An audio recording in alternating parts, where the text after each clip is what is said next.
გუფთა, მაგრამ სამარხო, სოკოთი. პირველ ეტაპზე ყველაფერი უნდა მოვშუშოთ. დავამატოთ სოკო. სოკოს შეზლების დაგვარად მაღალ ცეცხლზე ვწვავ, რათა ნაკლების სითხე გამოუშვას, რომელსაც გადმოვიტანთ უკან ჯამში. ვტოვოთ 2 წუთი, რათა გაგრილდეს. დავამატოთ მარილი, ორეგანო, შავი პილპილი. ასევე დავამატოთ მოხარშული ბრინჯი და საფანელი.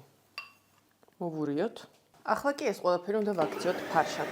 დავამატოთ ცოტა ფქვილი და მე მიყვარს, როდესაც ბრინჯიც იგრძნობა, ამიტომ ახლა დავამატებ ბრინჯს, რომელიც არ გაგვიტარებია.